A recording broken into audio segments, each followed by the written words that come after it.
Okay,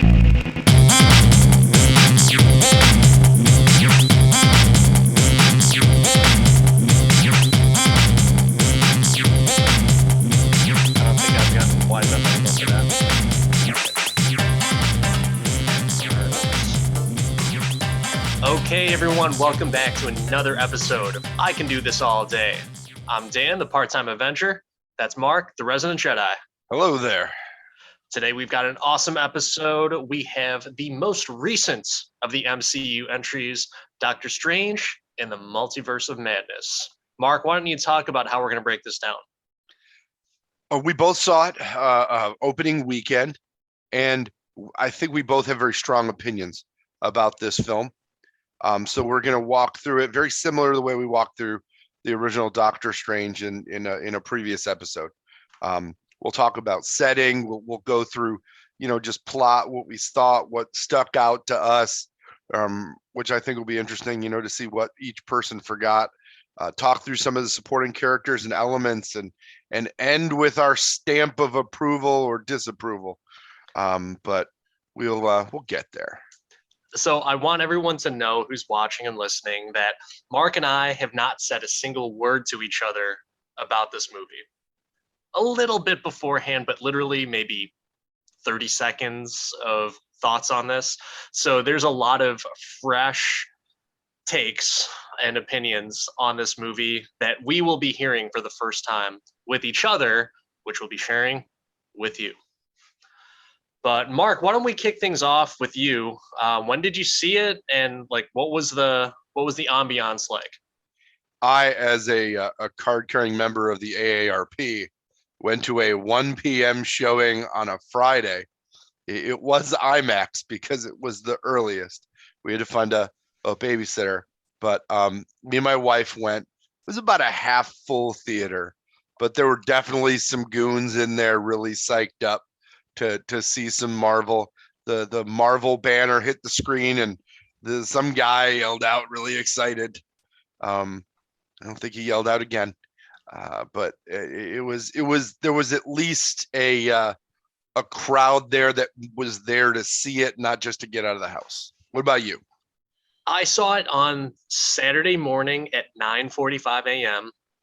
and a pretty packed theater. It was an XD, and no one dressed up in cosplay, but a lot of people decked out in Marvel gear. I was rocking my Marvel hats.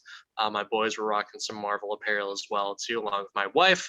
So yes, it was a family affair for the Multiverse of Madness for us. And pretty full theater. I mean, couldn't really complain about the initial atmosphere going in, but reactions from the audience, not much. I think I was the only person that cheered at a scene, and that was it. There was like two parts of one scene that got some fanfare from my group. Not much else, and I think maybe for good reason. I have a feeling I know what scene that is, and it has nothing to do with Marvel characters that we've seen before. Correct. There was one point where my wife got really excited as well. So technically 3 parts of the movie that got some fanfare. Actually, no, I disagree. There was one of them was for a Marvel character that we have seen before.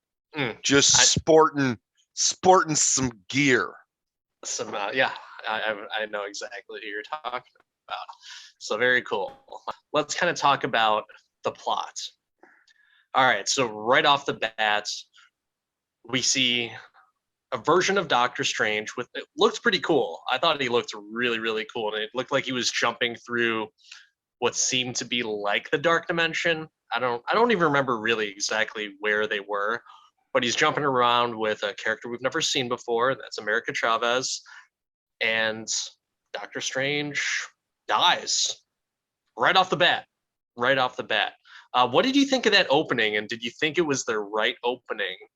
And by the way, as everyone knows, with all of our movies, we spoil the shit out of everything. Yeah, huge spoiler alert. Yes. So Sorry, I know this is the newest episode that we've had where it's this close to the premiere, but spoiler, spoiler, spoiler. You've been warned.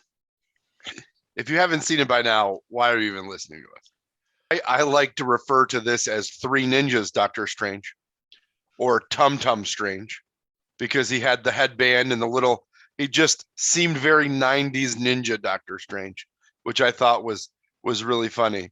And he did lots of flippy spinny stuff to get around the really angry toilet paper monster. I thought it was interesting that they called back to what he said in Spider-Man, the idea of, well, for the betterment of the multiverse, anybody's, anybody can die. Don't care. Sorry, young lady that we've never met before, and it would be really weird if you died right now. Whose power kicks in at really odd situations. I think that the initial opening for me, like, because there was so little context, it was just a demon, right? And we didn't know that it was some form of the Scarlet Witch. You've got to assume that it didn't like get me super stoked. It did do its purpose of showing the little door in the background, but then it also brings the question of, why is the door the same in this dimension versus the other dimension, and what dimension are we in, and why is there only one version of this book? But I'm sure we'll get to that. So at the end of the movie, after having seen it, the beginning made even less sense to me. What were your impressions from the beginning? I thought that was pretty ballsy of going right into it with a different Doctor Strange, a character that we didn't know. Like, I mean, it looked really cool. It looked like the visual effects, in my opinion, looked really badass. And the fact that they were kind of putting it out there that, like, okay, this is taking place in another type of universe, and this is a different Doctor Strange than what we know, but still very similar. Like, I think all the Doctor Strange variants, if you will, were all pretty consistent across the board. They all acted in the same manner. But yeah, my wife actually had to take my son out to the bathroom because he decided he needed to go to the bathroom right at the beginning of the movie.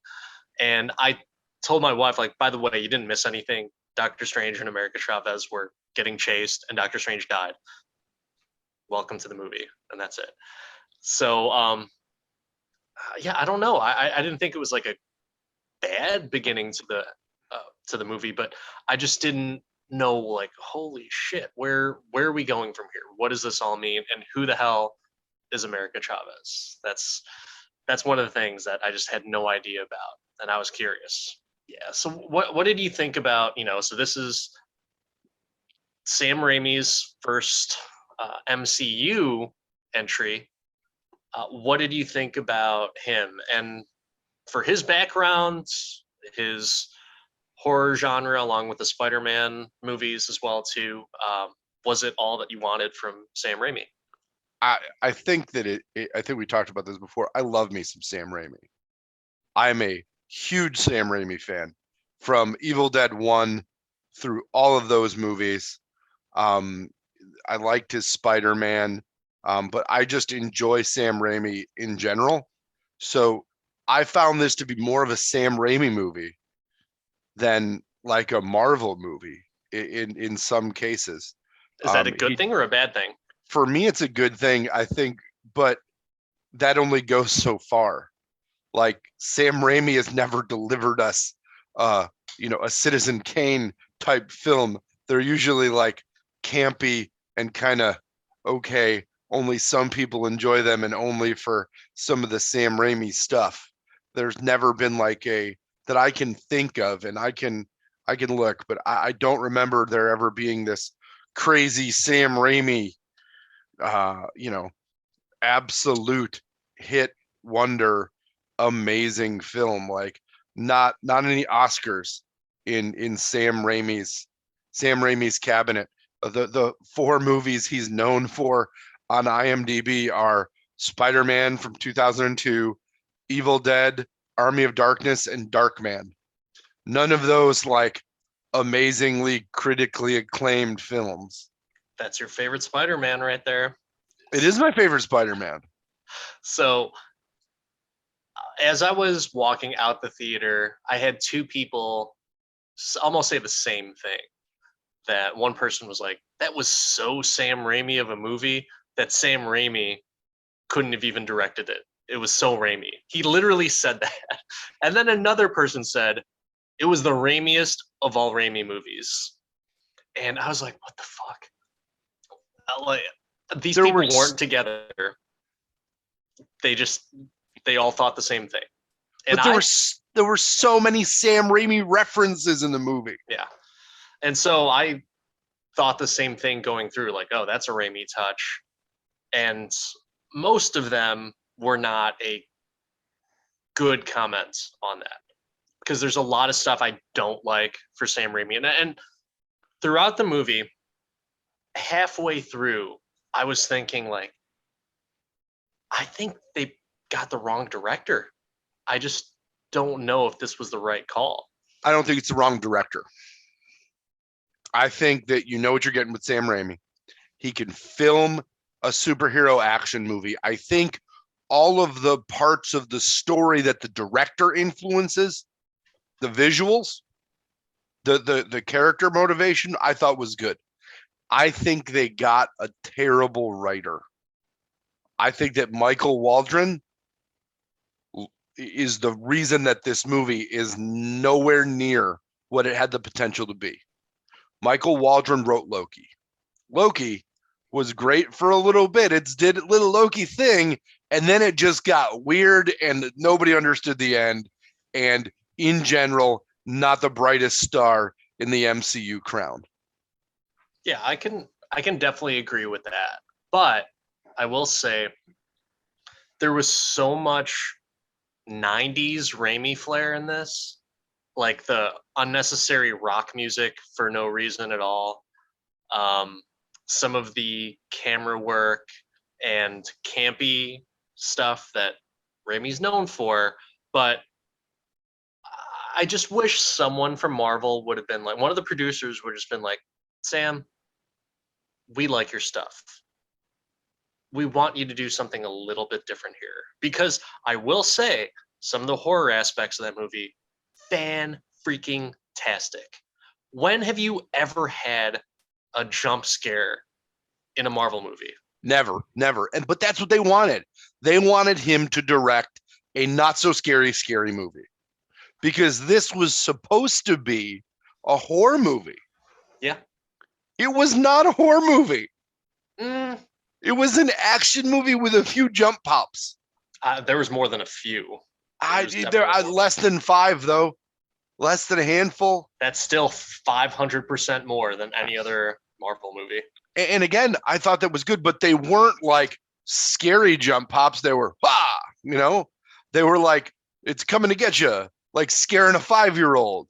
And, because we're not expecting it, it gets us too. It makes you jump a little bit, but you're not like having a nightmare about it. It just popped up from the side. You're like, oh, what the fuck? Yeah, that's what it was. That's fine. That's not a bad thing about that. You can't say that that's not a horror movie. Then I wouldn't say it's full out horror, right? I think we can both agree that it's not Evil Dead to where you have that many jump scares, and it's not as much haunting imagery. I mean, there's a witch, there's some demons, there's a zombie. Like there's all of the pieces, but it's the DC movie of MCU movies. It's just like, look, we got all the pieces. The pieces are here. This should be amazing. Look, it's Superman and Batman and Wonder Woman. And how can this movie fail? Oh wait, it's too much. And I think that's what this movie was. If you're gonna go horror movie, then you go horror movie. You do the thing, you get the scary pieces together. You don't go scary, shiny. I don't think there was too much. I don't think there was I don't think there was enough, to be quite honest. So if you recall back to what we were saying before, you specifically said that they're going to have so many different characters in this movie. There was not to the amount that my interpretation was led to believe. No, but there were still too many. How so? So the opening portion, when they're defending the wizard capital of the world, there's a bunch of useless people. Yeah, but not okay. Well, hold on. Let me clarify. No. There's- Let me finish. All this buildup and wacky spinnies and the bull god and all these people, and Wanda goes, "You're done." It literally was all build up and then meh. There was no build up to that. They were just defending the sanctum. So let me repeat as to what I like. They were making it seem, and correct me if I'm wrong. You also thought this as well too. There was going to be so many other Marvel characters in this movie. There was not. Absolutely, there was not. You can't say the people at Camertage, like there were so many people there. All those are fucking wizards that no one gives a shit about. Besides, like the Green Bull dude and maybe you don't even know who the Green Bull dude is, though. I think it's decisions like that where you're like, I have no idea who that is. Yeah, so I have no, and you didn't even use his name. I listened. I'm like, oh, they'll use his name and I can Google him. Nope, just bull guy. Guy. So very much like X-Men 3 is what happened for that. Basically, right? And you know the worst part about the bull guy? This is my last bull guy statement. He didn't even do the hand spinny thing. I couldn't see if he had hands or hooves. It was the most disappointing thing ever. I wanted to see how he held a sling ring in his hoof. And they didn't show his hands, and I'm still a little pissed about it. So I had no problem with that because Wanda ended up decimating them all anyways. It's not like they were major wizards, right? Wanda was the biggest problem. Everybody's like, oh, who's going to be the villain? Is it Doctor Doom? Is it Mephisto finally? Who's it going to be? Who's going to be oh, fucking Wanda. Really? I don't know if anyone ever said Mephisto or still Wanda.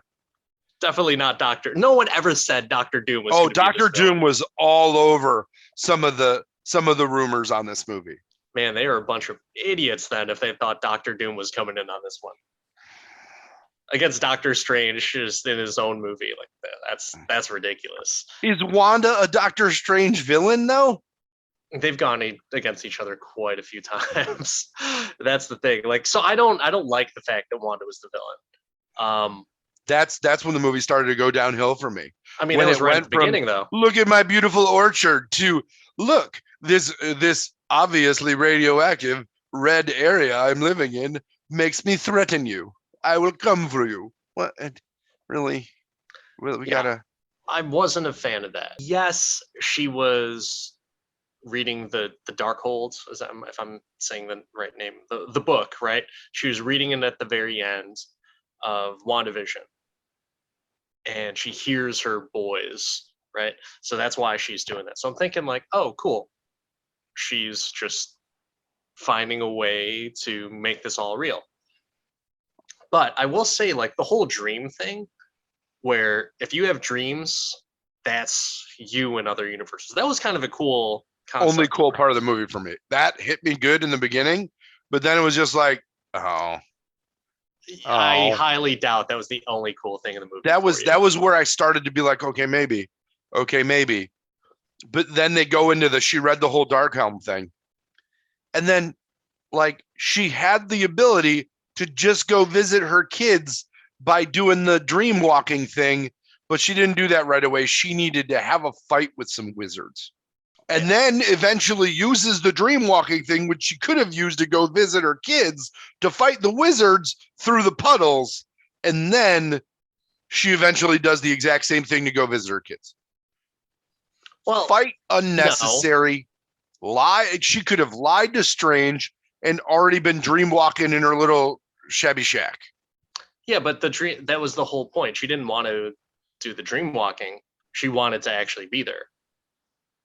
So, I mean, that I understand as to why that's the case. Now, sure, can you just dream walk and be in the other body? Yeah, it maybe it's the same type of gratification, but I'm not too mad about that particular part of the plot. But it was like a very stark 180 of like, she's good, she's bad now. Like, I don't know if I buy that. Like oh yeah, no, I've been bad the whole time. I don't know what you're talking about. I actually enjoyed Agatha making me evil. It was wonderful. Yeah, I once again, I don't know if I necessarily blame the writers on that, unless Sam Raimi was like so handcuffed, which you'd think that you would hear a little bit more of that, because I mean he had no problem saying it about Sony and Spider-Man. I don't know, man. There's a few things about this movie that make me think that that the writing was bad or the cuts were too much. One, the quick flip to evil Wanda. This movie's only 2 hours long. If you're doing a multiverse movie, you've got some time. You add 30 minutes of good quality to this, maybe it's watchable. Maybe it's rewatchable. Maybe there's like okay, I get this more, right? It was just all these convenient truths happen to be things that weren't written in the Darkhelm, but she figured out eventually, right? Like the fact that there was a Scarlet Witch sanctum for her too on a mountain with her own demon guards that were there. Oh yeah, they're my demon guards. They're here for me. Look, I'm on the wall. I didn't know though. I got my fancy little tiara, my tiara of doom, but yeah, didn't know. Sorry. And everyone knew what the Scarlet Witch was, which was also don't make me angry. I'm gonna be the Scarlet Witch. Like she's the Hulk. Oh, sky's getting real low, Wanda. Why don't you go back to your cherry blossoms? Yeah, I mean, I guess she's just insane. And the problem that we'll kind of skip to the end. She's not insane. She's flat now. She's insane. She's smooshed. Very bipolar. And not against any type of mental illness or anything like that or chemical imbalance, but the fact that she goes from bad guy to good guy, back to bad guy, and at the end of this movie, back to good guy, I was not a fan of. And she realizes like, oh, I'm a bad person. You think? You just fucking thought of that now? Like, I thought she figured that out in WandaVision. That's what I thought. Yeah. See, so this was like WandaVision take 2. Yeah. Speaking of WandaVision take 2, there's something that has been just, I have to talk about it. We haven't gotten to characters. We haven't gotten to any of that. But there was something hugely missing from this movie for me. Vision? Yeah. Where the hell is Rando? No, but there were 2 visions at the end of WandaVision. The white vision is gone. He's fucking Theseus's ship trying to figure out his purpose. But out of all the characters, where's my boy? Bring back White Vision. It would be cool. I was waiting for, you know what I was waiting for? I was waiting for Paul Bettany to come in that other universe. That's what I was waiting for. They just like Paul Bettany said, "Fuck you guys, I quit." Yeah, it's like they insulted Jennifer Connelly and he slapped him in the face and left. I don't even know what happened. I think that probably would have been just more fan service for us. That Vision was there. The whole movie was fan service. It was Raimi fan service. It was character-based fan service, but it wasn't plot advancement at all. This is where we've gotten with Marvel. It's this much fan service and this much story moving forward. I don't know. No, I don't know if I agree with that. because they are taking this in such a weird direction. I don't know what direction that they're taking it with, but I think the problem is with it is we're all thinking that it's supposed to be like an Infinity Saga where, oh, it's all building up to Thanos. I think it's all building up, but they're building up into separate avenues, which I don't know if that will be enough for the Marvel fans from the past, 12 years or however long. But what there's nothing sensical that they're building up to. There's nothing that makes sense that they're building towards. I initially thought they were building towards Secret War when they introduced the Skrulls in Captain Marvel, and then the Skrulls were in Spider-Man Far From Home. I'm like, oh, sweet. We're going to get Secret War. This is going to be awesome. And now we're multiversed with... But not multiverse. But kind of. But nobody's addressed that the multiverse and the variants are going up. But this guy got to write a shitty TV series and a movie that went nowhere. I guarantee he gets Ryan Johnston from the MCU. He's gone. He's over, Michael. Michael, you done. I don't think Loki was a shitty TV series. I think it just, we all expected it to be built up to something, and all it did was build up to season 2. With all the different TV shows that they plan on coming out with, I mean, there's a fucking Guardians of the Galaxy Christmas special. There was a Star Wars Christmas special too. It didn't affect the overall franchise. Exactly. It was just a bit of fun. Don't start talking about things that are just a bit of fun while we're still talking about this hunk of kind of okay, serviceable film. So you don't like the movie at all? It's not that I don't like the movie. I like elements in the movie. But if you're going to grade it against other Marvel movies, this is in the bottom quarter of Marvel movies in general.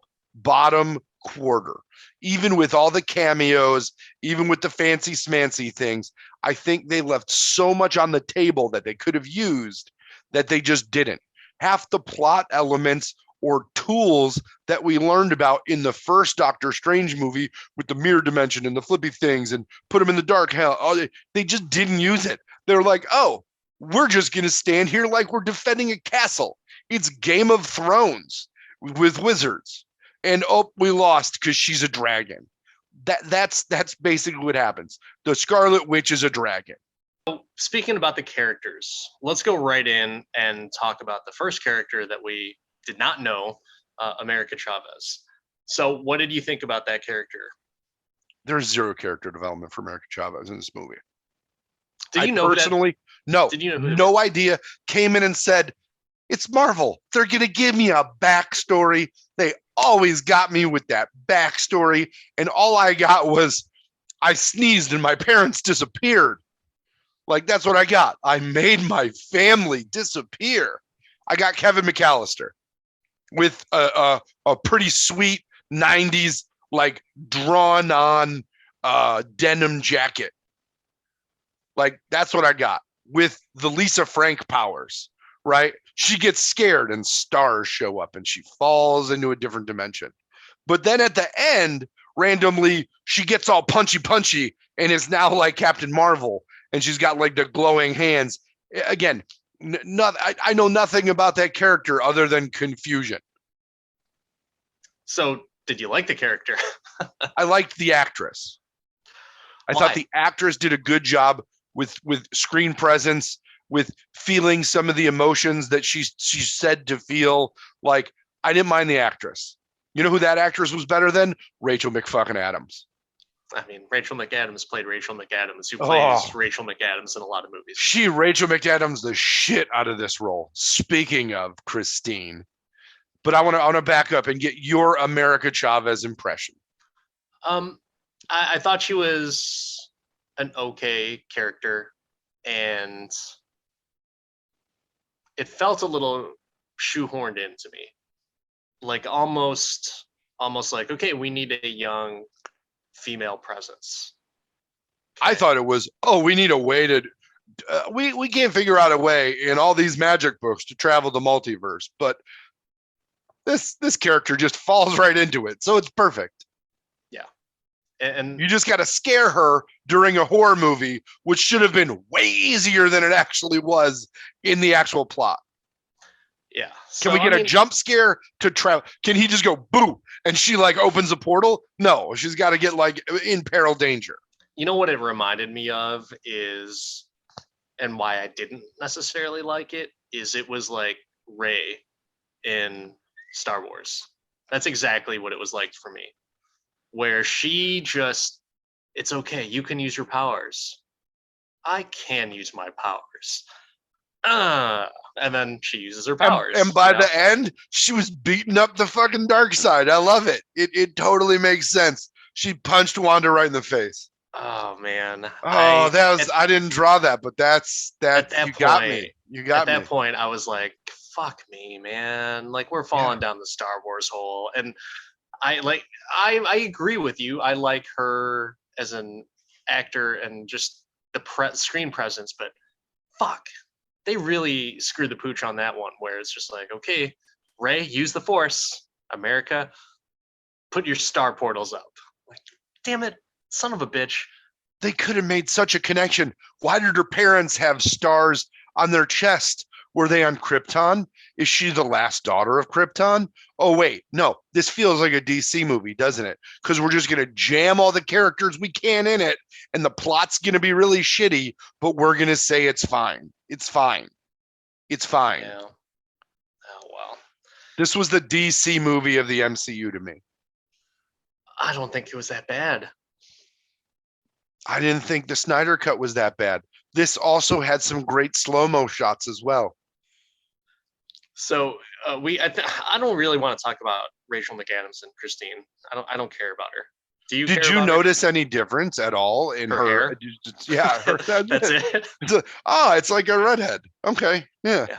She's got. Look at you. Hair. Your man died, and you're just doing it up a little bit different. I like you. New man, new do. That's what it was. Power hair right there. That's what that was. I'm in charge now, Steven. I've got the red hair. But I sorry for anyone who's listening. Don't care about Christine. Could care less. But hang on a second. I do want to address one thing. Christine went from basically a nurse to a Tony Stark level inventor. It was in a different universe, though. What? I mean, could fucking be whatever you want in another universe. Doesn't matter. Every other character in the other universe was pretty much like they were supposed to be. But Christine, all of a sudden, was fucking the Hank, the Beast. She was like, oh, I'm really smart. I'm awesome. Look at me. Disagree. Not the same Captain Marvel, that's for sure. Same powers, simply the other person got in the pilot's chair. That's completely different. Completely different. So why can't Christine? You're telling me that a woman cannot have another occupation? How sexist of you, Mark. I didn't say she couldn't have another occupation. I'm saying you decided to completely flippy spinny the whole character. And then she couldn't even shut off her own fucking machines. Hey, maybe that's why your sexist comments aren't so bad. I don't know. Oh man. But no, I don't. You know who did impress me in this movie? I will say, because Christine, we're just gonna rip, and I think we both feel the same way. But this was a good swan song for Wong. Swan song. I don't see them. I don't know how often they bring back Wong. I mean, I hope I see him all the time. But this is the pinnacle of Wongness. This movie should have been Wong with Doctor Strange dealing with the Multiverse of Madness. He deserved title billing because he was so active and actually was the reason the plot went forward. So the first introduction, dude, I almost wanted to just like cheer in the theater and just say, fuck yeah, Wong. But I had my kids next to me because his intro and his grand entrance taking on what was Shumagorath, but they had to rename it for rights. Dude, that was badass. He was a bona fide ass kicker. That was so cool. Hey, many people bow before the Sorcerer Supreme.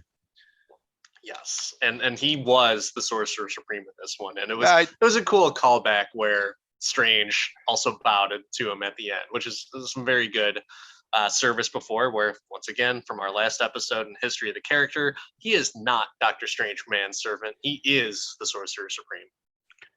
He's a supreme sorcerer, but I'm pretty sure Tilda Swinton would have protected the Camertage better.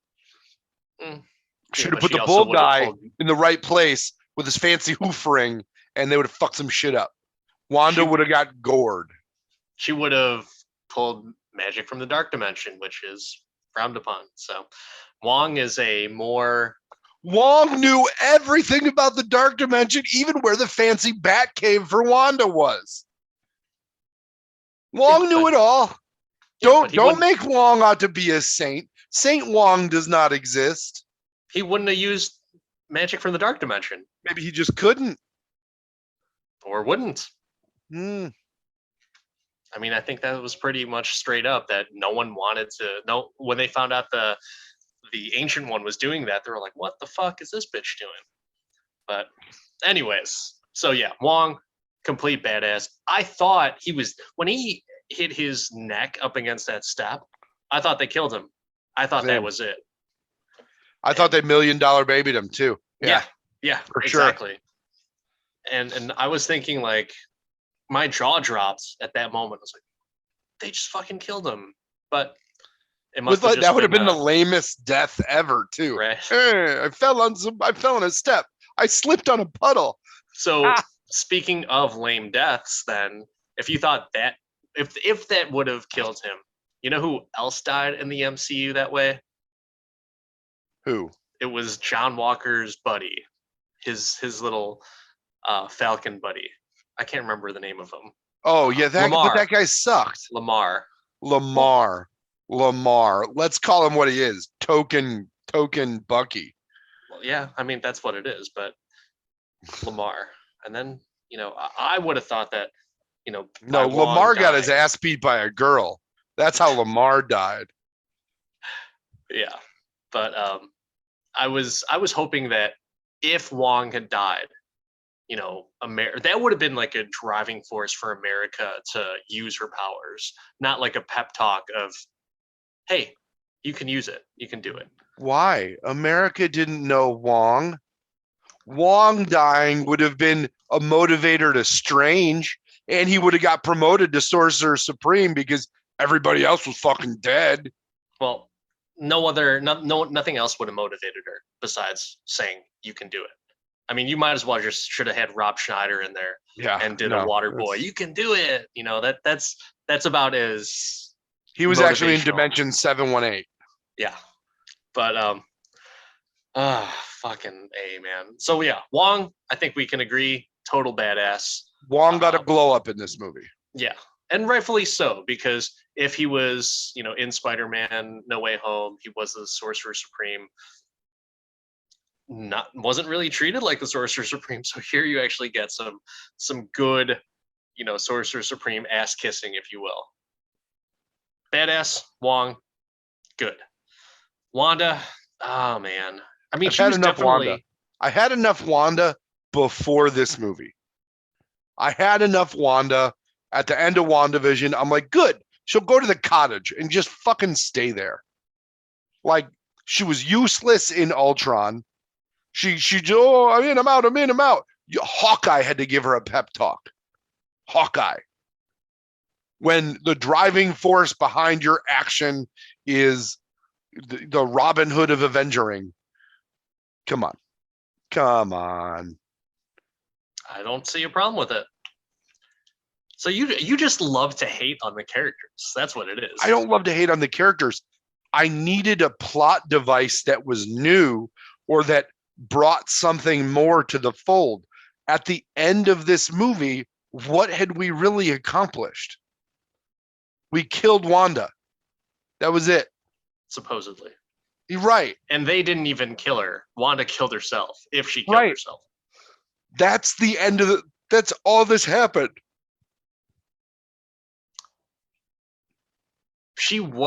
I think that this did bring the whole, oh, here's where the Scarlet Witch is a badass.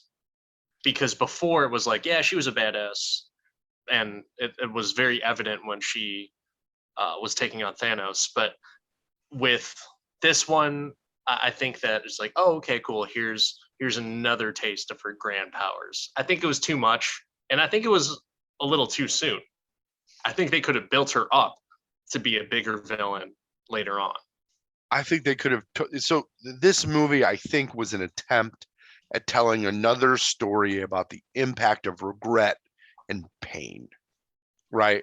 Wanda says, I shot a hole through the person I love's head, and it didn't make a shred of difference.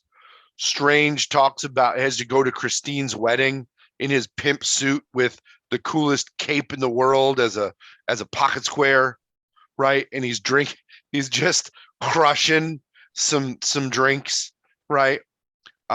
It's all about regrets for those two characters in this movie that go head to head. There's just a bunch of regrets. There's also regrets for a lot of other characters as we move through, including the Illuminati. The Illuminati came together because they regretted what happened with Stephen at the beginning. In their Stephen, they had to cover it up, and now they're like, well, we killed our Strange. We should probably take you out too with our special handcuffs, with Christine's special handcuffs. Because in this reality, she can control Strange, where in the other one, she had no chance. But she still bought him the same watch in every universe. Which is a nice little callback. I was actually okay with that because that's the one watch that he has left. So I watched the first movie too. With so let's talk about the Illuminati. All right. Let's start off with Mordo. Mordo and the Illuminati. Well, really? That's who you're gonna put in for it? I think I don't know. I mean, Doctor Strange was in the Illuminati, so I guess Mordo would make sense as the insert into the Illuminati. But was Mordo the Sorcerer Supreme then? In that with his Pegasus universe, boots? In that universe, yeah. Wow. So that's a downgrade from Wong. Mordo would have been, if he wouldn't have gone ape shit, if he wouldn't have been so bitter about the ancient one. But anyways, I don't really have anything to say about Mordo. I mean, I think it was a cool little change up in Strange and Mordo have their little face off. And I was just thinking to myself, like, why does he automatically think that he's the bad guy? Like, they were friends before. They might still be friends in this universe. And so, yeah. I want to know how he couldn't kill him with all the magic weapons in the world. And dude, in anti-magic handcuffs, he had nothing. It was a very Ray moment for me. He had very little magic ability. He just, oh well, I took your sword. That Mordo to me was terrible. You know what else was terrible? And I don't mean in a bad way, but Black Bolt to me, like I hadn't watched the TV series that he was in. Or was it a movie or was it a TV series? It was a TV series. Yeah. I didn't watch it. No one didn't watch it. Yeah, nobody. Exactly. So I had no emotional connection to this character, which, was supposed to of anybody, like of any of the Illuminati. Let's get some emotional attachment and some excitement for them to be there. Nope, tuning fork head. I was just like, okay, he's got cool power, and he was a really cool person for them to be able to kill the way they did. Like that was baller, but in general, I was just like, eh. I mean, you could look at it from face value, but so Black Bolt's, for anyone who's not familiar with the comics, he is actually one of the Illuminati. He's one of the smartest minds in the Marvel universe. But yeah, I was surprised they got the same actor for it, but it was a very cool way that they they executed him. So that's another thing too about that. Just before we get into the rest of the Illuminati, is the deaths and the gore. Not so much like Evil Dead gore, right? But that was pretty It was fucking. it was Evil Dead 2 gore. It was intense. For sure. It was Evil Dead. It was Evil Dead gore. It was the new Evil Dead, to me, is not representative of the original Evil Dead series. The new Evil Dead is like weird and actually scary. The first Evil Deads are campy. Yeah. But yeah, so I thought that was really cool about that. Going into who I thought was the least impressive character in the Illuminati, it was Captain Marvel. And so that is it Monica Rambeau that was okay, so Monica Rambeau, she's Captain Marvel now. So I have no problem with the actress, but I just felt like they totally could have gotten someone else besides that. And so, well, in the comics, she took a turn as Captain Marvel, and the daughter took a turn as Captain Marvel. Yeah. I'm surprised they didn't get the daughter, because that was the next logical progression after she had been in the WandaVision situation. And I'm sorry, I made a mistake. It's not Monica. Monica's the daughter. Maria Rambeau is. There we go. Thank you. So sorry. Thank you. Too much WandaVision, apparently. Yeah. But yeah, I thought, I guess, she did had a pretty cool fight scene with her, which was pretty badass. But her powers weren't as strong as Brie Larson's. Oh, kind of the same. She's going up against the Scarlet Witch, so you have to look not so impressive against Scarlet Witch to make those people believe that, oh, she is the legitimate threat. Because really, before Thanos, there wasn't really a whole lot of, oh, she's the badass that you should be afraid of. And now she is, especially with just like decimating the Illuminati. Which, speaking of decimating, so the loudest cheer in the movie for me was when they brought out Reed Richards. Absolutely, I cheered out. I was stoked too. I was stoked. That was one that you did not see coming. Like, they talked about it. It was out there. Okay, they talk about it in meaning fan castings, but there was no leaks saying that, oh, John Krasinski was on set. There's none of that.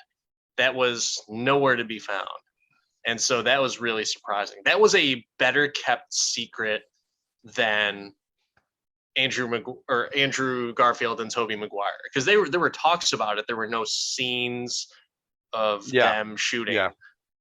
John Krasinski, everyone has been fan casting him for years, but seeing him on there, and he looked fucking awesome in the suit. He did. He totally did. Really, really good. And they got to bring him back. I hope so. But that might have been one of my favorite things of the entire movie. But man, did they kill him quick. He had a day to shoot on that movie. He's like, listen, I'll give you a day. I get a day. I'll grow a beard. Let's go. And they wiped his ass out, man. They made him into a bunch of little strings. Rubber band man. Surprised they didn't play the song. He'll always have that beard. I think like he will not shave that beard because he does not want to look like Jim from The Office anymore. So, but no, man, he's jacked. He looks good in the suit. The suit was just designed very, very good. And the one thing that I kind of wished that he would have played it just a little bit differently, because he was kind of like cool Reed Richards. The way that he talked, very normal, not nerdy-ish, not sciencey-ish. But I wish, and there's parts of the Marvel comics that make it seem, or they actually say that Reed Richards is autistic to a certain degree. And so I think that would have been kind of a cool element of how, if John Krasinski could have played like an awkward Reed Richards, almost like an Elon Musk type of delivery, just very well thought out, long pauses. But I guess, it's John Krasinski has such a charm about him, and I guess I just would have liked to seen, since especially if they were going to off him anyways, I would have liked to see a different type of scientific approach to the character. I think they'll do that if they bring him in for like a Fantastic Four movie, but you didn't need that in this. And Sam Raimi is not the person that's going to coach him through it either.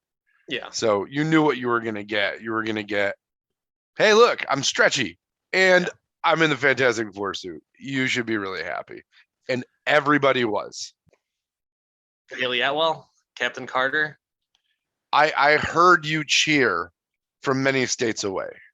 I heard your wife be really excited. My wife like looked at me like, and I was like, yep. And I knew she was going to be in it. So if you remember from last episode where I was seeing headlines and I saw pictures and articles of like Haley Atwell as Captain Carter and Doctor Strange, I was like, what the fuck, man? Like, I didn't need to see that. And so I knew she was going to be there. I knew that she was going to be in it because Shield Labs made a Captain Carter shield. And they weren't just going to do that from What If. I mean, like you can buy the aluminum sponge shield now, and I'm like, okay. And they released it conveniently the same day that the Doctor Strange movie came out. I'm like, oh yeah, I wouldn't be surprised. They did plug our podcast during the movie. Oh yeah, yeah. They sure. See, it was awesome that she said that. My wife and I turned to each other, looked at each other. It was. My wife was like patting me at that point. She was really excited. Yeah, but I don't know if she should have been killed right after that. You mean cut in half with the shield right after that? Yeah. They did all of the Illuminati so dirty. So dirty. And I wish, you know, like, if that's the last time we ever see Haley Atwell suit up as Captain Carter, I would have loved, you know, a little bit more fight in her as opposed to, I can do this all day. Halfsies. Oops. Peace out. Yeah, exactly. Well, you know what? That ain't half bad. But yeah, it's all bad. But yeah, unfortunately, that was her demise. I would love to see her more, and I hope, you know, we get to see some type of variation or before or after. I mean, and you know, we get to see that character fleshed out a little bit more. And I think it's cool seeing her in that getup. It's just really cool. So, speaking of really cool, act like you were not at the second largest ovation during the entire movie was for Professor X in the all yellow floating rascal. That was by far. So did you get a reaction from your audience with that? Yeah, there were two things that the audience reacted to: Krasinski and X-Men 97 Professor X. I was the only one that reacted to John Krasinski, and no one. And I was like, yes, that's what I did. I was like, yes, because I knew no one else was going to cheer. I didn't want to be that one guy in the theater. But I wasn't even reacting to Professor X. I was reacting to the music that they played on his intro. The X-Men 97 music? Yeah, that was pretty awesome. That was very, very cool. And yeah, I mean, Patrick Stewart's like 90, right? He's up there in age. I wouldn't be surprised if he was like 90 years old. And he looked like he was about 90. And I was hoping that there would be a little bit more of, you know, they really executed everyone else on the Illuminati. And I was thinking, oh, Professor X, this is where I was hoping Professor X would call on the X-Men and some variation of the X-Men would come in. No. He gets his neck snaps. That's it. Mm-hmm. Snap. For the record, Sir Patrick Stewart is a sprightly 82. 82, really? 82, born in 1940. Wow. Okay. He's up there in age. But yeah, I mean, at least we got him. You know who I would have actually preferred? McAvoy as Professor Xavier. If they can bring him back. No way. No, it's because all you know what? Patrick Stewart. They could have killed McAvoy, and then Patrick Stewart could be in like the main continuity some way. I would have been fine with that. But that doesn't make sense. No offense. By the time they get a movie or two in and they need to do the real continuity, Patrick Stewart may have gone to a galaxy far, far away. Yeah. Or you know, whatever. But I would have been. I'm okay with. I'm fine with him as Professor Xavier in this one. It's just that's his swan song. He just dies in all of his swan songs. He like gets stabbed in the chest in Logan, gets his neck snapped in Doctor Strange, and one of these days he's just be like, I don't want to take any more movie parts because you guys just keep on killing me. Just like Uncle Ben, you know, like I'm tired of getting shot. Are you trying to say he's the Sean Bean of the Marvel universe? I mean, he's getting there. He's getting there. You just got to kill the old guy, right? That's just how it is. But yeah. So Illuminati as a whole, I was really happy that they brought in the team. Something that I was expecting was an Iron Man. I was expecting a Tom Cruise Iron Man too. Yep, Tom Cruise Iron Man. Mm-hmm. I mean, everyone was saying that was going to be the case. That's what was happening. And no, because the Ultron bots were there. So who created the Ultron bots? Reed Richards? I guess. They did say it was Baxter Co. Did they? Yeah. So like the Baxter building and all that, it was Baxter Co., which makes sense. Because in the comics, what was Avengers Tower would have been the Baxter building if it was the Fantastic Four universe, right? Yeah. And instead of the big A, it was supposed to be the big 4, right? Like that so that makes sense to me, which is also why you expected to see Doctor Doom. I never expected to see Doctor Doom in this. Too much of a bad guy to be put into this. I think they, you know, unless they were doing like a Thanos type thing for Doctor Doom. But I know one of our listeners, Jeff, if you're listening, you're a big Doctor Doom fan. I don't care about Doctor Doom. I don't care when they bring him in. You know what? Fuck Doctor Doom. It's fine. I'm okay without him. Way to piss off our one listener. Yeah. Dan. Good job. Bring in Magneto or something. Like I would love to see Magneto, but that would have loved it. That would have been a great addition to the Illuminati. A little Ian McKellen. I would have been fine with, dude. Fassbender as Magneto it's just a shame that he's been in such shitty movies with Fox. But I like Fassbender could do no wrong. He can be Magneto. He could be any character, in my opinion, and I would thoroughly enjoy it. So, all right. Any other Illuminati appearances that you thought were going to be the case and didn't happen? No. I was hoping that there wasn't the Illuminati in this. I hope that they did. I know you knew it was coming. Yeah. You knew it was coming. I hoped it wasn't as big of a thing in this as it was in this. So I wanted to see, I guess, less of the Illuminati in general as a plot point. I wanted him to like escape and just move on to another universe, as opposed to it become a destination and then they have to kill all the Illuminati. Just let the guy go. The Illuminati don't know how to travel the multiverse. He could have just escaped. He could have opened up a portal and been out of there, man. Could have pickle Rick those fuckers, but he didn't. So I knew when the Illuminati came in and he was captured, and it was like kind of looming on that for a while. I knew, well, I'm not going to see any other characters throughout the rest of this movie. I was really almost disappointed during the movie. I was like, I'm not going to see an Iron Man. I'm not going to see a Wolverine. I'm not going to see anyone who I thought was going to be in this movie or wanted to be in this movie. So I mean, maybe luckily you'd already seen the most important character in the entire film, which one was that? Pizza Papa, Oh God. because Pizza Papa always gets paid, so he See, got to go first.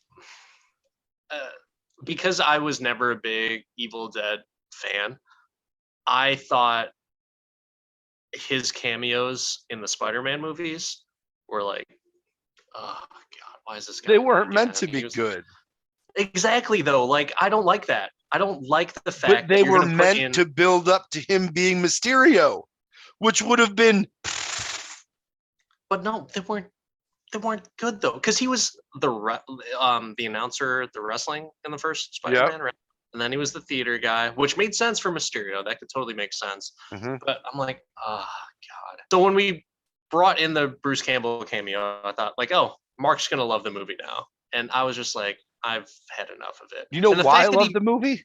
and he made him punch himself was like so stupid. Was a perfect callback to Evil Dead, which is what happened in Evil Dead. His hand got possessed and kept beating himself up, and eventually he just cut it off, which he didn't do in this movie. Instead, he showed up as the second after credit scene and said, "It's over." And it was so great. It was worth me sitting through all of the credits for that. I'm glad that you found that. Oh. Like there was a little bit of happiness in me that was like, oh, at least Mark will like this, because I sure as hell didn't. The high point of the movie was the second after credit scene. It's finally over.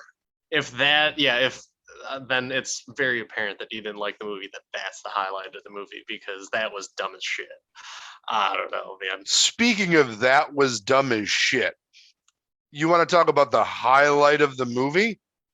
So the soundtrack to this movie was done by Danny Elfman, who I respect very much as a movie composer. I think he does a good job. Talk about composer service, to where the music that you write ends up as the wizard guitar hero main fight of the end of the movie. Talk about dumb as shit. We're going to have quarter notes and half notes flying across the board. What up? Look out, Sync's teeth note coming your way. I didn't like that. I No. was like super disappointed. It was so bad. That once again, that's a Raimi thing. That's not. Sam Raimi doesn't do music battles. But he fucking directed that shit. But he didn't write it. The off the wall third act is 100% on Michael. It's the writer. I think the off the wall bullshit is Sam Raimi. I think that's... He got the off the wall out of the way. He got Bruce Campbell in it. He was fine. But then the whole pew, look at my music. Pew, look, I got a piano. I'm gonna beat you up. I thought visually it looked cool. But yeah, like, okay. What is this? Visually it looked cool. Dude, but you are such a hater with every single thing. You're such a hater on every single thing. I wasn't a hater. I liked the cool crossover characters from the Illuminati. I liked. No, you didn't. Wong. You said you didn't want them to be in it. I didn't want it to be this whole drawn out thing. I thought they could have jumped to another one and gotten something else going from a plot point perspective. They could have been running away from Wanda, but instead she only had to possess herself once. Yes. That's it. I mean, what can you do? It's make her dream walk through multiple multiverses to find them. She didn't even have to go to the music battle. I would have preferred if they would have done that, but I wonder if it would have made the movie even worse by doing that. You know, then you see a Hugh Jackman, then you see a Deadpool. Oh, by the way, so one of the things that I alluded to on the last episode, I was watching one of those Nuvi previews before the preview, right? And the asshole said, and rumors have it that Deadpool is going to be in the new Doctor Strange movie. And I was pissed off that he said it. I was like, God damn it, I don't want to know that. And then I saw the movie, and there was no Deadpool in it. And then I was even more pissed off. That's like, why, Nuvi, why the fuck would you say that? Because that is some bullshit right there. But do you know how many articles probably quoted Nuvi and other people went to watch Nuvi and Nuvi got more views? Not that we know how to get more views, but Nuvi did it for the views. I don't know. They only play it in theaters. It's not like they play it on YouTube. I don't think they have like a YouTube channel. It's only in theaters, and like that guy needs to be fired, or whoever wrote that needs to be fucking fired, because you should not spoil anything, even if it's a misleading spoiler. You know, like a fake thing that you're gonna throw out there. Like fuck you, Nuvi. You guys are. You know what? Hashtag fuck Nuvi. I'm putting that. That's gonna be our screenshot for this week's episode. That's what it should be. I want to throw a gauntlet of challenge out there to Nuvi that I guarantee you, if you gave us $1, that Dan would read all of the positive Nuvi copy that you sent our way. Oh man. Be our first sponsor, and Dan will read the copy with a smile and talk about how wonderful and insightful all of the Nuvi is. So Maria Menounos, huge fan. Love her. You know what? She's done a few WWE things. Maria Menounos, fantastic. Nuvi, great job for having her on board. The other guy who mentioned that Deadpool was going to be in this movie, fire his ass. And fire the writer who gave him that script. Whatever. But yeah, if you want to sponsor us, hey, cool. That's more than happy. More than happy to do that for you. Dan also would like to pledge to do multiple public appearances with said employee that Dan thinks should be terminated. That would be, I totally would. He will appear at Universal City Walk upon request with said employee. Yes. And I will promise you that I will not throw any fake spoilers or hearsay. That's another huge word going around.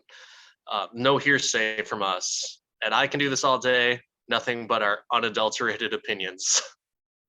As much bullshit as we can fit into them.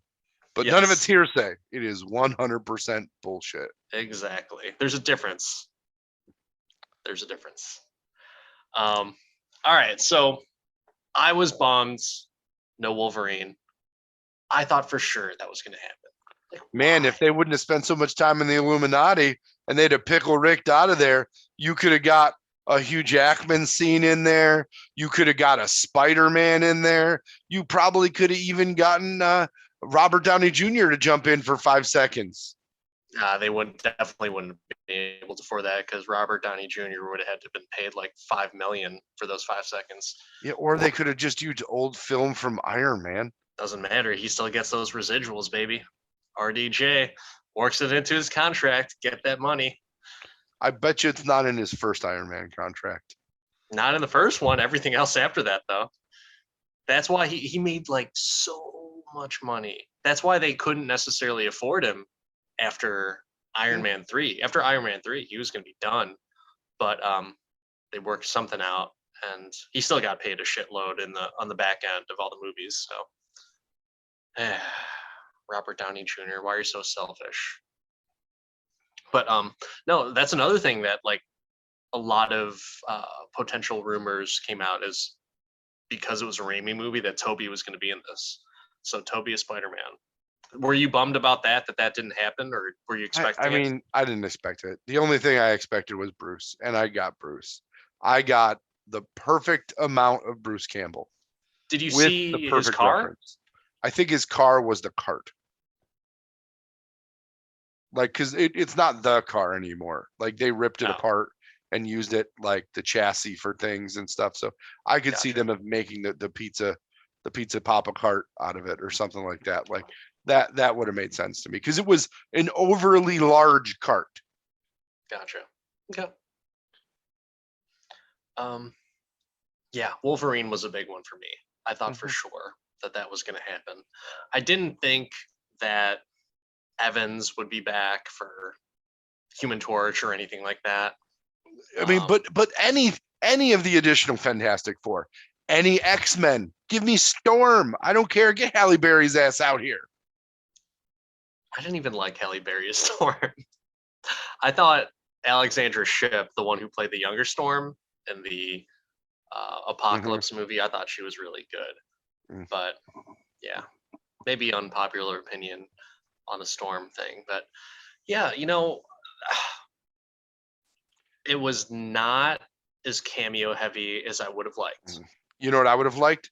I would have liked them to Scooby-Doo that shit and had them popping through different multiverses from right to left, and they're chased by one, and then there's a different cameo and a different. They could have Scooby-Dooed the shit out of it, but they didn't because they needed to fight the Illuminati. Really, I think with the Illuminati being there, they didn't flesh them out all that much, but it was a perfect understanding for why that universe is Strange was dead. You know, like he got the Darkhold, and that was what he really, you know, he knew that he messed up by doing that, and it was going to corrupt him. So done. Speaking of the whole third eye in his fucking forehead, I don't know. So anyone who reads comics, or maybe I'll just have to fucking do the research on it. I don't know if that's like a Doctor Strange thing, but the third eye just seems a little strange to me. I thought that was just indicative of him being evil. And so are we just going to get like an evil-ish Doctor Strange later on? I don't know. Maybe, maybe not. It supposedly gives him the third sight, which allows him to see the true nature of things, which is probably why that's when Doctor Strange broke the fourth wall and looked at the audience. But the fact that they didn't explain it is kind of the antithesis of the whole movie. They didn't explain much, you know, except that Wanda was the bad guy and there was a Wanda cave and Wanda was Batman. I mean, it was just, I don't know. What did you And think? that they needed to play Doctor Strange Guitar Hero at the end. Yeah, so they had such a cool Doctor Strange music vibe in the movie, and they even did a little bit of in No Way Home. And I don't recall hearing any of that type of music at all throughout the movie. And so Danny Elfman, I mean, hey man, I appreciate Oingo Boingo just like anybody else. But there are a few things where, you know, I think he'll go back to the greatest hits a little too often, because he did that in Justice League too as well, if I'm not mistaken. I think he did Justice League's music, or they just retreaded his. He absolutely did Justice League. Okay, That's why this is the DC movie of the MCU. There's nothing wrong with playing your greatest hits, but I just he also did Age of Ultron though. Say it again. I don't even know what you said. He also did Age of Ultron. Yeah, which was the worst of all the Avengers music. So that's why they went back. Yeah, I don't know. Danny Elfman, besides Dead Man's Party, I don't think there's really anything else that I really want to listen to as much. I will go on record saying that I do not like the 89 Batman music, along with the Avengers Age of Ultron music, this music. I don't know. I mean, but he Danny Elfman has written some really great music. Beverly Hills Cop, Pee-wee's Big Adventure. So Beverly Hills Cop, arguably the most annoying song out there. He didn't do Axel F, did he? He did the original music for the movie. It's on his Rotten Tomatoes page. So Jesus Christ. Yeah, Beetlejuice. He did the music for Ghostbusters 2, Batman, Darkman, which is why he's with Raimi. Edward Scissorhands, Army of Darkness, again, why he's with Sam Raimi. Batman Returns, obviously Nightmare Before Christmas. Everybody knows him for that. Mars Attacks, Mission Impossible, Men in Black, Good Will Hunting, Flubber. He followed Robin Williams around. Sleepy Hollow, the Planet of the Apes movie with Mark Wahlberg. So there's like two Sam Raimi Spider-Man. There's like two movies on that list that I said like, oh, I like the music. That's pretty much it. Yeah. Yeah, maybe unpopular opinion, but I prefer his Oingo Boingo music better. He did Terminator Salvation for you. Yeah, I didn't like that either. Didn't like the music there. But well, Danny Elfman, if you're out there, which I know you are, and you're listening to this, I just wish you did better music. Go back to Oingo Boingo. Play more. Just let's make a 80s Marvel movie, and you get Danny Elfman to do nothing but synth and Oingo Boingo type of music. I'm in. I'm 100% in. I will totally watch that movie and enjoy it. What character? Oh my god. I think it would be a pretty good X-Men movie if it was in the 80s. So you want to do X-Men 84. You want to continue on the DC theme. You do this, which is basically Justice League of multiverse. And now you're like, oh, we should do an 80s movie. Let's do that. You're basically turning Marvel into DC. No, what's the next DC movie? It's going to be amazing. Is it Black Adam? No, is that the next one? No, it's going to be Flash. Flash isn't coming out till next year. Yeah. Same thing with all the other movies. Black Adam's coming out this year. Is it? I think so. Fuck Black Adam. Sorry, The Rock. I really enjoy all your stuff, but I don't care about Black Adam. And yeah. Dude, I didn't care about Shazam either, but that was a good ass movie. Not really. Oh, come on. That movie was great. Not really. I don't know. It was a cute movie, but I don't think I'm ever really going to watch it again unless my son wants to watch it. That's pretty much it. All right. So getting back to Doctor Strange. So what did you think about where we go from here for Doctor Strange? Do you want a sequel? I saw the Doctor Strange will return thing in the credits, and I was like, yeah, on Disney Plus. Like, talk about a movie that isn't. I mean, it's making money, but it's not making crazy, holy shit, Marvel money. Like, unless they need to do theatrical releases to keep Benedict Cumberbatch in it, unless he goes all Qui-Gon on him. Like, did you hear what Liam Neeson said about Star Wars and revisiting Qui-Gon Jinn? He's like, I'd do it if it was for a movie, but not for a TV series. I don't do TV.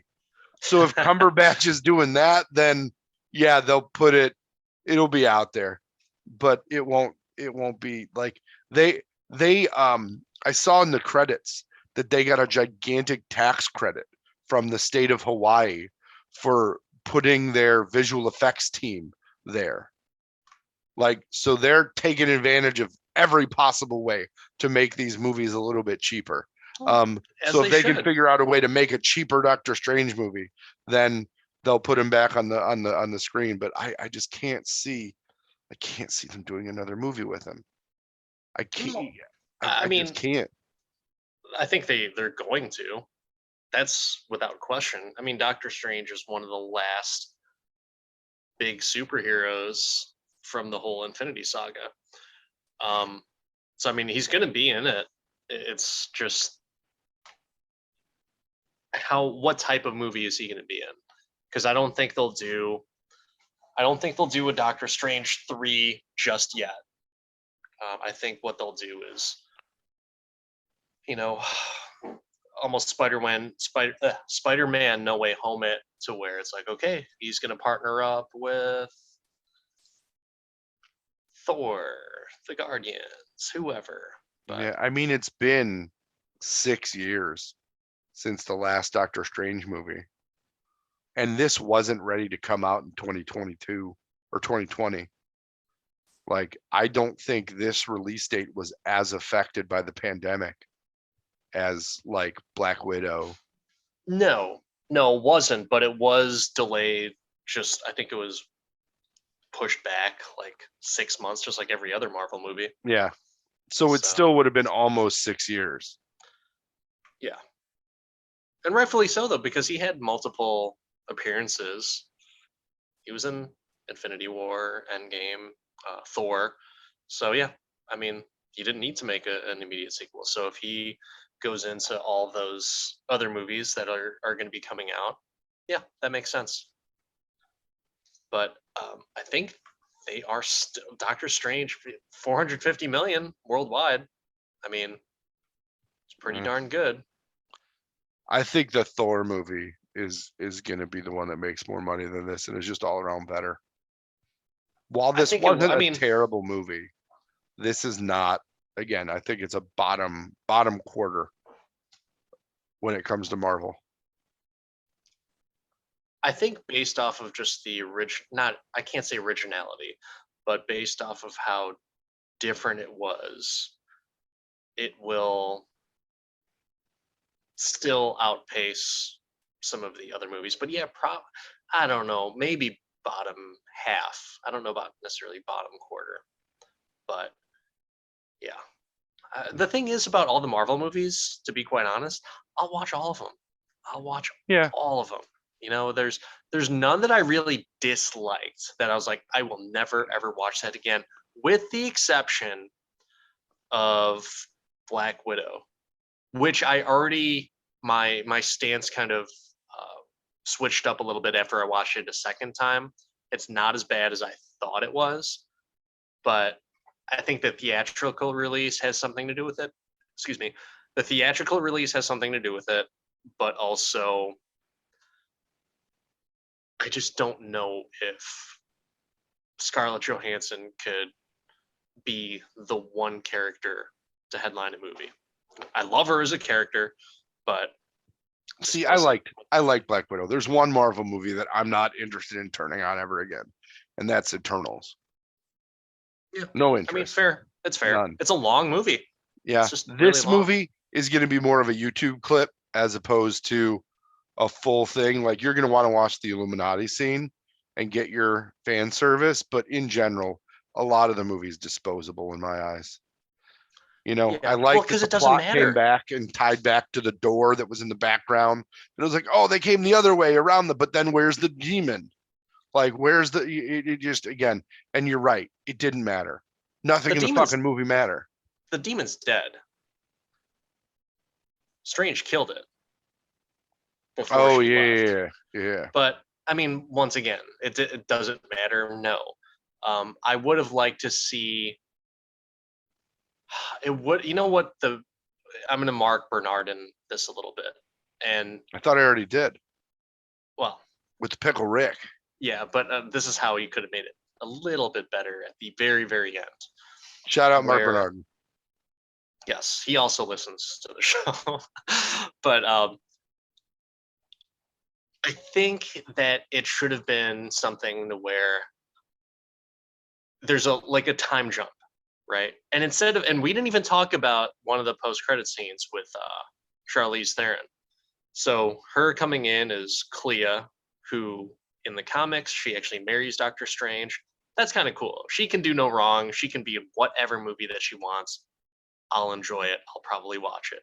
But I think it would have been really cool to see like a time jump where America is at Camertage and she's rebuilding, and then Doctor Strange comes in after like an adventure and checks up on her, and it's like, "Hey kid, how you doing?" And she's like, "You want to see something cool?"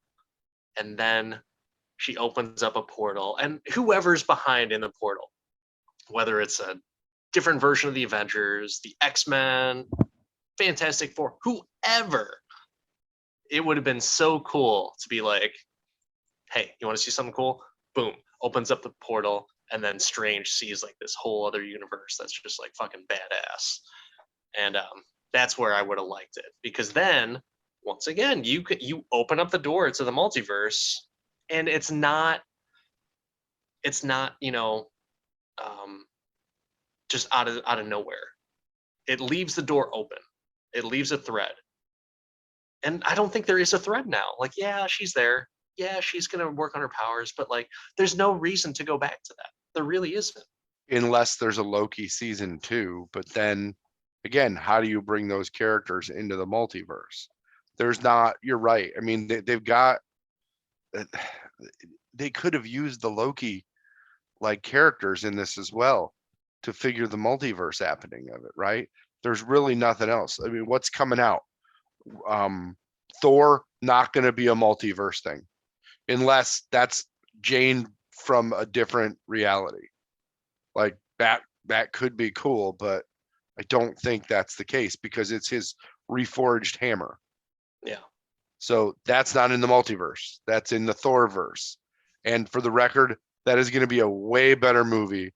And I can't wait to make you suffer through a guilty pleasure movie as recompense for your wager. Let's be honest. I think we both knew that Thor, and we both wanted Thor to be the better movie. But I don't know. I think if our listeners re-listen, they can see your optimism that is now deflated. I'll delete this from the episode, but come on.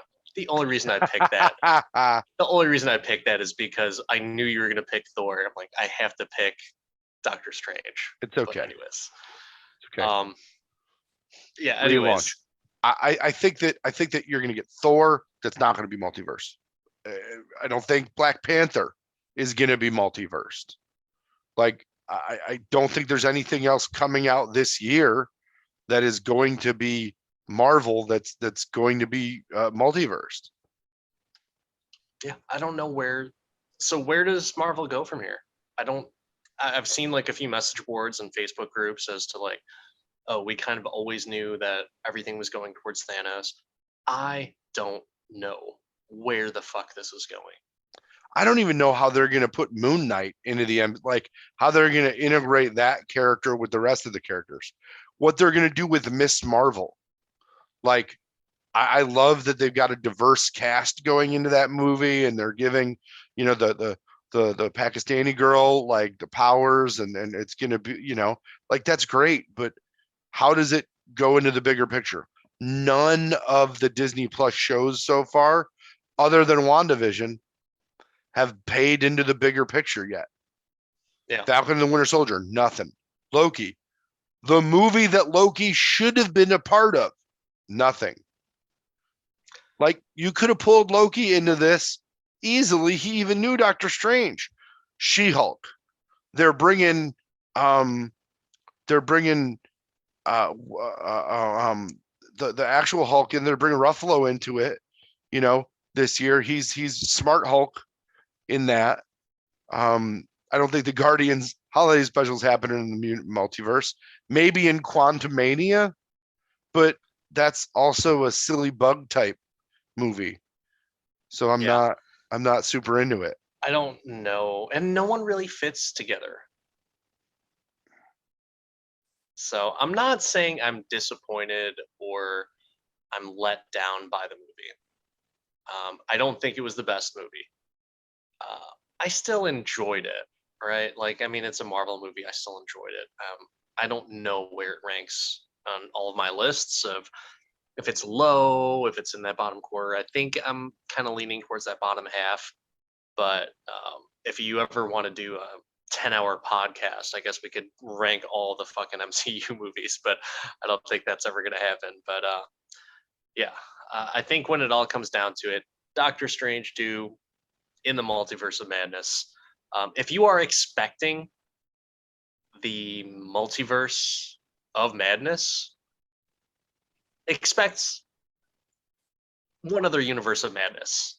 I think that's what you should expect. Yeah. I don't think you should. Doctor Strange in a few crazy places. Yeah. It's like Seinfeld for Doctor Strange. You know, it happens. Something happens. But in this case, a cell phone couldn't have solved all the problems. Where in Seinfeld, if they had a cell phone, none of this would have happened. Very true. But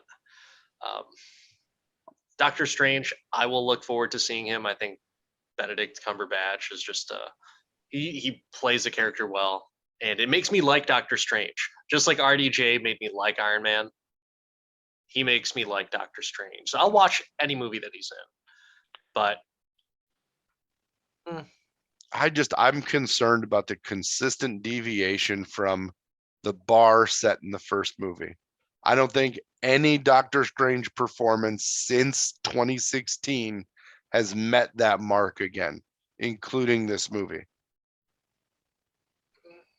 Doctor Strange and the guys in the closet. I mean, I get where you're going with that, and I agree to a certain extent, but I'm okay with it because you know what? People hardly ever change, and they always try to change, and then they stay the same. So I think that's pretty that's pretty telling for all the people in the for Doctor Strange. The only one that stays consistent is Rachel McAdams because she has no other choice but to stay the same character and everything. So Very true. Very true. but, Sam Raimi, also consistent. Always bring in Pizza Papa. Yeah, well, because Pizza Papa need to get paid. As much as I like the movie because of Sam Raimi, I also dislike the movie because of Sam Raimi isms. But hey, you know Can't what? win them all. I'll still watch this movie again. Will you? Oh yeah, when it comes out on Disney Plus, I honestly was gonna go see it again if I had the chance because I was just confused. Like, wait, that can't be. I missed something. Did I fall asleep? What's going on here? But it was Mother's Day weekend, and I just, wasn't gonna abandon my wife at home with the kid to go see a movie again. So priorities, adulthood. Exactly. But yeah, no, I'll watch it when it spins up on Disney Plus again. Like I always give movies a second or third watch, but Yeah. it's not gonna be in the heated rotation. Fair enough. And not in mine either. But yeah, some definitely YouTubeable clips. But all right. There is one positive though. We saw a Marvel movie. Yeah. Yay, the worlds keep spinning. If we keep getting Marvel movies or even comic book movies in general, I'll be okay with that. Yeah, So we'll still have a keep on coming up- podcast at the end of the we'll day. keep coming up with that content. We will deviate a little bit. We are going to venture into a little bit of sci-fi for next week's episode. I won't tell you what it is just yet, but I'll tell you we'll be back. So until next time, I'm Dan, the part-time adventurer. That's Mark, the resident Jedi. This is I Can Do This All Day, and we will see you next time.